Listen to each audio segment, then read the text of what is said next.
তালের পিঠা। পিঠার মধ্যে আমার পছন্দের পিঠা হলো তালের পিঠা। আমি তালের পিঠা খেতে খুবই ভালোবাসি। আজকে আমার শাশুড়ি তালের পিঠা বানাবে। তালের সিজন কিন্তু অনেক আগে চলে গেছে, কিন্তু তালের রস ফ্রিজে ছিল। তা দিয়ে আজকে আমার শাশুড়ি তালের পিঠা বানাবে। এই যে কলা পাতার মধ্যে দিয়ে বানাইতেছে পিঠা, আবার এখানে বাপ দিয়েও বানাইতেছে। 2 রকমের পিঠা বানাইতেছে আজকে আমার শাশুড়ি। তবে আমার কাছে কলা পাতার পিঠাটাই বেশি ভালো লাগে, এটার চাইতে ওইটাই বেশি মজা লাগে আমার কাছে।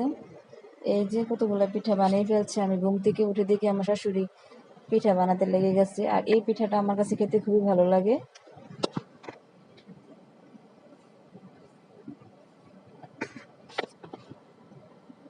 এইদিকে দেখেন মারজানা কত দুষ্টুমি করতেছে চুলার পর বসে বসে।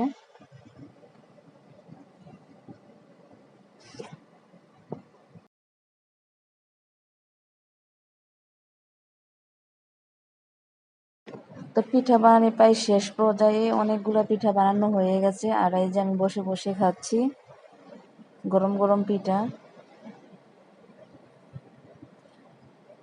আর এদিকে এই যে কতগুলো শাক আনলো, আমার শাশুড়ি বললো এগুলাকে কুটে দিতে। আমার শাশুড়ি এগুলো ভাজি করবে। এই শাকগুলো কিন্তু স্বাস্থ্যের জন্য খুবই ভালো এবং অনেক রোগের উপকারী। দেখতে এলেঞ্চি শাকের মতো হলেও কিন্তু এই শাকটা কিন্তু খেতে একটু তিতা লাগে, যার জন্য আলু দিয়ে ভাজি করে খেতে হয়।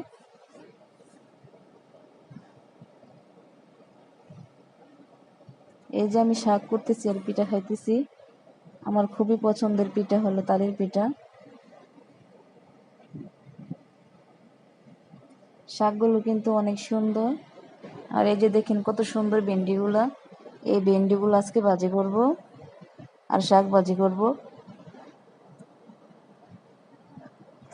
ভেন্ডিও কিন্তু খেতে খুবই ভালো লাগে, আমার কাছে ভেন্ডি ভাজি করলে বেশি ভালো লাগে।